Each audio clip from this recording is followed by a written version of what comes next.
Hello friend, आपका फिर से वेलकम है। इसमें हम देखेंगे जुलाई थर्ड वीक के करंट अफेयर्स को और ट्रिक के द्वारा देखेंगे। ट्रिक का उद्देश्य यही है कि आप पढ़ा हुआ एग्ज़ाम तक याद रखें, एग्ज़ाम क्वालिफाई करें। ये देखिए 87वें ग्रैंड मास्टर बने हैं हरि कृष्णन ए रा। कैसे याद रखेंगे? जैसे इसमें एक शब्द आ रहा है ग्रैंड, तो हमारे ग्रैंड पेरेंट्स क्या हमें सिखाते हैं कि भगवान का नाम लो, हरि का नाम लो या कृष्ण जी का नाम लो। ठीक है, उससे आप हरि कृष्णन ए रा याद रखिएगा। संयुक्त राष्ट्र जनसंख्या पुरस्कार ये मिला है वर्षा देश पांडे को। कैसे हम याद रखेंगे? जैसे जनसंख्या एक ऐसी चीज़ है जिस पर क्या है, हर देश को ध्यान देना पड़ता है। जैसे यूरोपियन कॉन्टिनेंट्स में देखें तो वहाँ आबादी कम है, आप एशिया की तरफ रुख करें तो आबादी ज़्यादा है, जैसे इंडिया में, चाइना में। तो देश कब आएगा? जब आप देश पांडे लिखेंगे तो यहाँ देखिए देश शब्द भी आ रहा है। ठीक है, ट्रिक को अदरवाइज़ नहीं लेना है। ट्रिक इसलिए है कि आप पढ़ा हुआ याद रखें। ठीक है, ये देखिए प्रवासन और आस्था पर लेखन के लिए पेन पिंटर पुरस्कार मिला है लीला अबू लेला को। ये सूडान स्कॉटिश लेखिका है। कैसे याद रखेंगे? जैसे पेन पिंटर, इसमें 2 बार क्या प शब्द आ रहा है, यहाँ भी प यहाँ भी प। और लीला अबू लेला में क्या है, यहाँ भी लीला है यहाँ भी ल है, ये 2 बार आ रहा है। ट्रिक को अदरवाइज़ नहीं लीजिएगा। यूनेस्को की विश्व धरोहर सूची में 44वें स्थल के रूप में शामिल किया गया है मराठा सैन्य परिदृश्य। इसको आप डबल स्टार मार्क कीजिए, ये क्वेश्चन बहुत इंपॉर्टेंट है। यूनेस्को की सूची में जो साइट्स शामिल किए जाते हैं वो बहुत इंपॉर्टेंट होते हैं।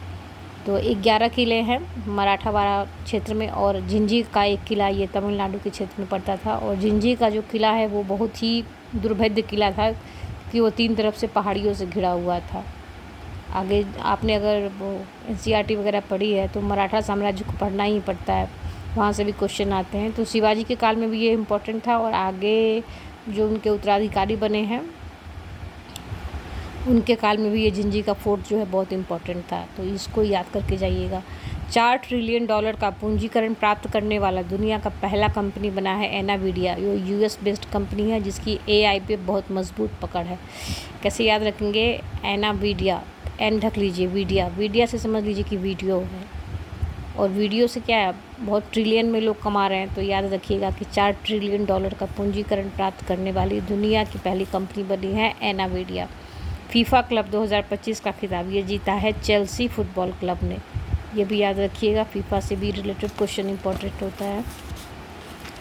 यहाँ देखिए पहला वैश्विक पांडुलिपि विरासत सम्मेलन का आयोजन किया जाएगा नई दिल्ली में। ये होगा सितंबर 2025 में, और ये जो मंत्रालय होस्ट करेगी वो है संस्कृति मंत्रालय। इसकी ट्रिक आप याद रखिएगा कि जैसे इसमें पांडुलिपि में एक शब्द आ रहा है लिपि। लिपि कहते हैं ना कि रिटन चीज़ को, जैसे लिपिबद्ध किया जाए, लिखा जाए। और लिखने का जो तरीका है, मतलब रिटन जो प्रशासनिक नियम है वो कहाँ से जारी होते हैं? दिल्ली से।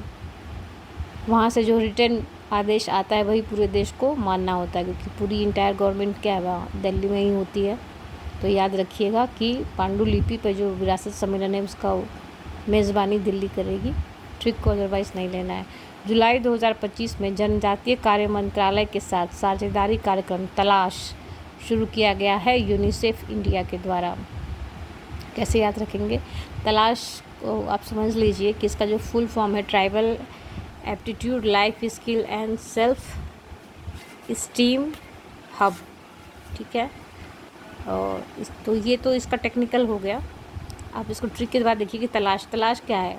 हर इंसान को तलाश क्या है? सेफ़ जगह की। सेफ़ कब आएगा? जब आप यूनिसेफ लिखेंगे, यहाँ सेफ़ आ रहा है। ठीक है, तो इसका फुल फॉर्म याद कर लीजिएगा। और चूँकि ये यूनिसेफ इंडिया के द्वारा शुरू किया गया तो ये भी इम्पोर्टेंट है, ये भी याद रखिएगा। टाइम 100 क्रिएटर लिस्ट में शामिल होने वाली एकमात्र भारतीय बनी है प्राजक्ता कोहली। ठीक है, ये बहुत इम्पोर्टेंट है। टाइम की लिस्ट में भी जो शामिल होते हैं वो भी बहुत इम्पोर्टेंट हो जाते हैं।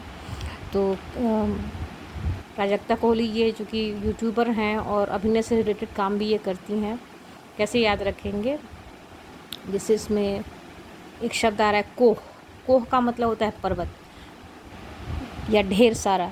जैसे कहते हैं ना कोहिनूर, तो कोहिनूर का मतलब ही हो जाता है प्रकाश का पर्वत। कोहिनूर एक हीरा है।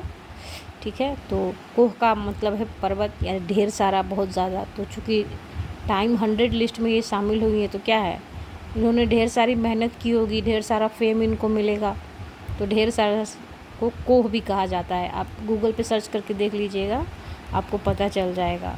तो बहुत प्रेस्टीजियस काम इन्होंने किया है। एडीबी के अध्यक्ष मसांतो कांडा ने सार्वभौमिक स्वास्थ्य कवरेज के लिए नई जो पहल शुरू की है, यूएचसी पियर्स, ये भी याद रखिएगा। कैसे हम याद रखेंगे, जैसे यूनिवर्सल हेल्थ कवरेज यूएचसी। और हेल्थ क्या है, मतलब डेवलपमेंट के लिए एक बहुत इम्पोर्टेंट पिलर माना जाता है, ठीक है। तो पिलर से आप पियर्स याद रखिएगा, ठीक है। विम्बल्डन ओपन ये जीता है जानिक सिनर ने, ठीक है।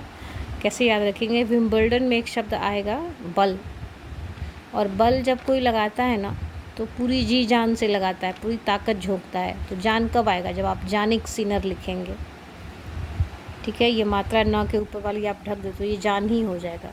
तो बल लगाने के लिए क्या, पूरी जी जान से मेहनत करनी पड़ती है। फीफा रैंकिंग में इंडिया की जो रैंक आई है 133। कैसे याद रखेंगे, फीफा में F 2 टाइम आ रहा है, यहाँ भी 3 क्या हमारा 2 बार आ रहा है।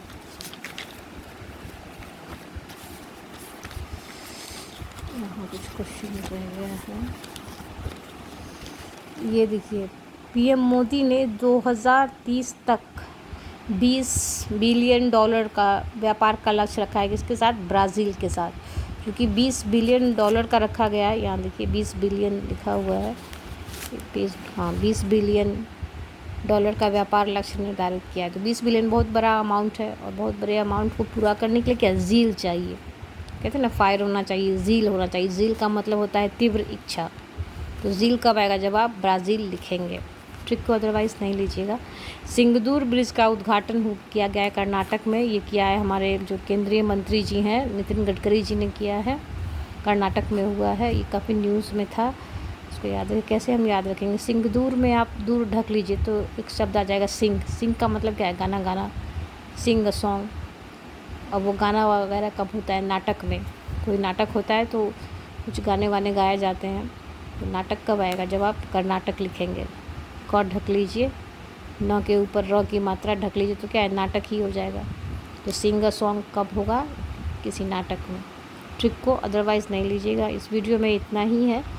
और आगे आप कोई भी एग्ज़ाम कंपटीशन का दे रहे हैं तो आप ओलंपिक का डाटा याद करके जाइएगा, क्योंकि ओलंपिक जो एक बार होता है उसका डाटा 4 साल तक वही रहता है, जब तक नया ओलंपिक नहीं हो।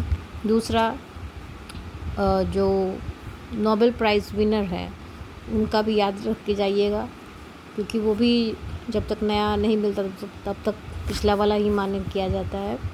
तो उससे भी क्वेश्चन बनते हैं, जैसे शांति का नोबेल किसको मिला, अर्थशास्त्र में किसको मिला, तो वो सब इम्पोर्टेंट है। आप किसी भी सोर्स से देख लीजिए, पर चैलेंज यही है कि जो हम पढ़ रहे हैं साल भर का 6 महीने का करेंट अफेयर्स, वो एग्ज़ाम तक याद होना चाहिए, ठीक है। Good luck. इस वीडियो में इतना ही।